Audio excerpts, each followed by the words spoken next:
Hello, I'm Bruce Zimmerman, and this is the Open Line Garden Show podcast for this week. Now, Viburnums, it is a very large family, and it is a very diverse family, and we don't often recognize the different members of the group. But, again, even when I first started in this business, long before I went to school, I actually grew a lot of the older varieties. And I never had a problem with them, but somebody keeps telling me that, oh no, this one gets diseased and this one does this. But by gosh, by golly, I never had a complaint. Not once over the many years that I sold them. And some of them I sold even as hedges so that people would see definitely if there was a problem. So let's start with the European cranberry bush, or Viburnum. There is a new one, Roseum. Now, this is a Viburnum opulus roseum. It's often called snowball bush. Everyone loves that rounded plant with its masses of white flowers. It's no fruit because it's sterile, which maybe is a good thing, actually. It's hardy to zone 3 at the most, and it gets 8 to 12 feet even.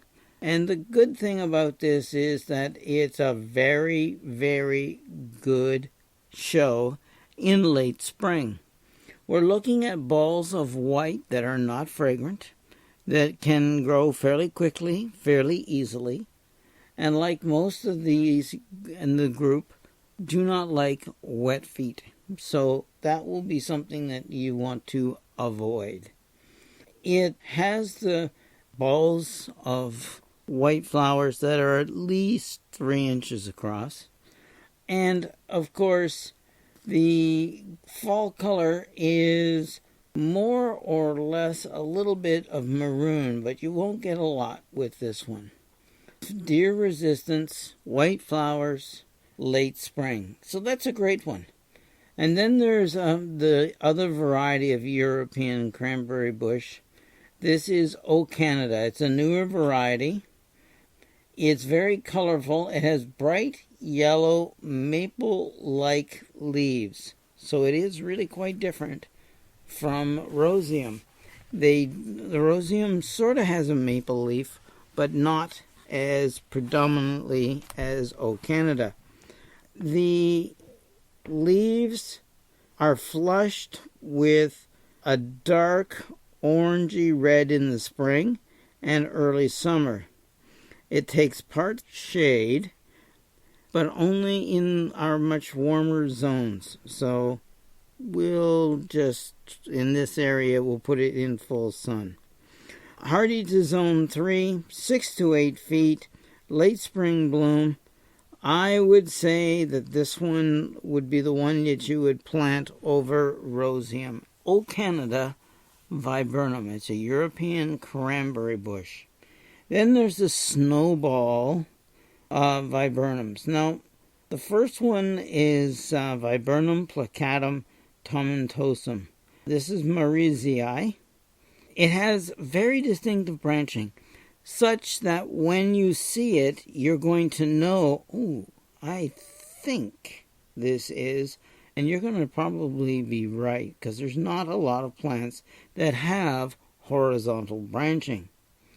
And the flat white flowers on it are all along the branches. It's bright green foliage, it has bright red fruit, and the fall color is excellent. So you've got some fall color, you've got bright red fruit, and then you also have, of course, the lighter green foliage and white flowers. This one is so distinctive that you're going to know it when you see it. And then there's another variety of this particular snowball viburnum group called Shasta. Now, Shasta, again, is much like Marizii, except that it's probably a little more floriferous. It still has the lace cap or flat flowers in large sterile along the marginal florets, and it's white. Now, the growth habit is very strongly horizontal. The fruit is bright red, and the fall color is purple maroon. This one is a good one in the fact that it's hardy to zone 5, 6 to 8 foot, and it's a spring bloomer with fall color. I would definitely, of the two, put in Shasta, but basically that's up to you. And then there's Summer Snowflake. Isn't that nice? Summer Snowflake. Just what you want in the summer to remind you of snow. Somebody should take the course in naming these plants. It has continuous blooming on a more compact habit, and it does have that red autumn fruit. It is a naturally occurring wild plant. In other words, it actually occurred in the wild without the help of man in Japan. Now, this one has been around since the early 60s. Have you seen it? Do you know it? No. So it does have to get a little better known. It has been introduced by the University of British Columbia, so that does give it a little bit of help. It acts very, very much like one of the old varieties called Wannabe, and it's more compact than that. So a good one, 4 to 6 feet, hardy to zone 5, spring bloom, fall fruit, and definitely worthwhile looking at. Then there's Wasabi. Now, we're still in the same group of Tomentosum, but it's got pure white lace cap flowers all over the place. It is even heavier blooming. It's more of a spreading habit. It's good for mass plantings as well. Now, it's going to be better near the front of the border because it's only 2 to 3 feet tall. That makes it really quite a short one, but you're going to see it. It's going to be distinctive. It's hard to get a horizontal branching, never mind one that you can actually put forward in a bed and almost have it right in your face while it's in bloom. And when it's not, you've got horizontal branching as a contrast to all the other plants and shrubs in that area. It is good for mass planting if you want to put a whole bunch of these together. Not my way of thinking. I think it stands better as a specimen. Hardy to zone 5, 2 to 3 feet, spring bloom, fall red fruit. So definitely one you want to take a look at, okay? Wasabi. There is a Prague Viburnum. Now, this is a new one to me. I didn't know even this group existed. So far that I've been able to find, there is only one variety listed that is used in ornamental horticulture. It's called Decker. Deck, just like your deck on your porch or backyard or wherever. Decker. It is hardy. It's fast growing. It has lustrous dark green leaves, which is a nice thing because the others don't. Pink budded flowers which open white. Again, we're looking at the flat type of bloom. And I think you're going to like this one because it blooms in late spring, 8 to 10 feet, and as big as it is wide, right? Well, almost. And now another group is Lantanophilum viburnum. This is a group is a lot bigger than I'll talk about, but there is some nice ones out there on the market. The first one I would go looking for maybe is Allegheny. You're more likely to find this one because it's been around for quite a long time. It's stable, and it's a semi-evergreen, which is unusual. Again, I told you this was a very diverse group. very rugose leaves and attractive red fruit in late summer. It's very large, 4 to 8 feet. Okay. The creamy yellow flowers are in the spring, and I think you're going to like that one. It's going to be hardy to zone 5, 6 to 8 feet. It'd be something definitely to take a look at. And then there's, in the same group, emerald ivy. Now, emerald ivy is an interesting plant. Again, it is in the Lantanophyllum group of viburnums. It has bold, glossy, emerald green leaves. Right there, you know that it's going to stand out in your garden. It's a dense, compact habit plant. Basically, it's really an improvement on the other Lantanophyllums. The good-looking, super tough, semi-evergreen has loads of creamy white flowers in the spring.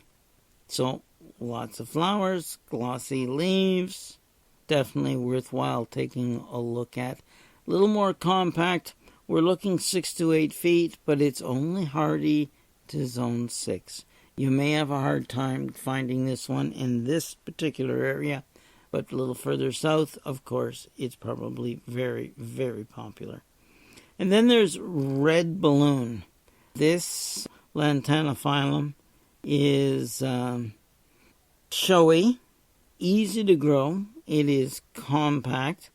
It's 6 to 8 feet, but it's hardy to zone 4. So you've got your hardiness here. It's well branched, so because it's well branched, it's going to be a contrast to a lot of other shrubs in your garden.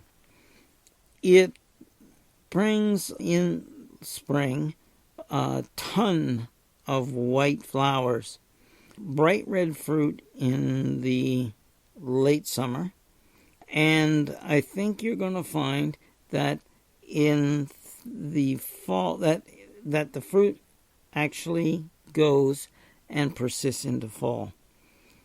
It is definitely worthwhile taking a look at.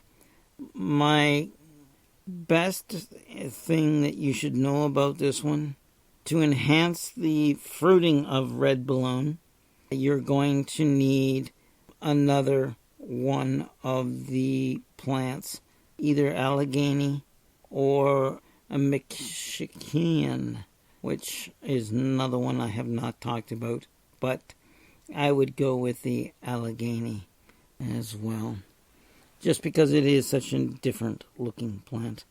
The American cranberry bush redwing, its form and growth rate and attractive red tinged new foliage.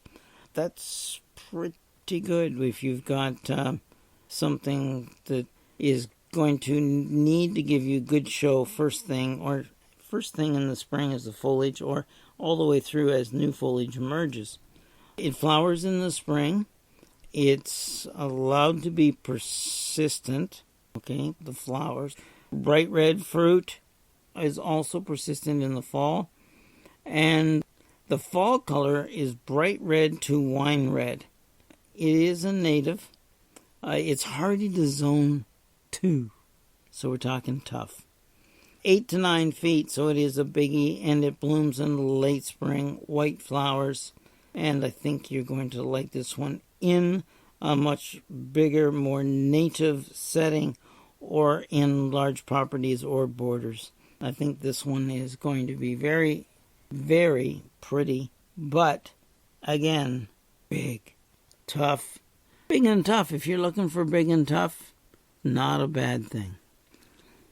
There's a couple others that we can talk about, and there is 2.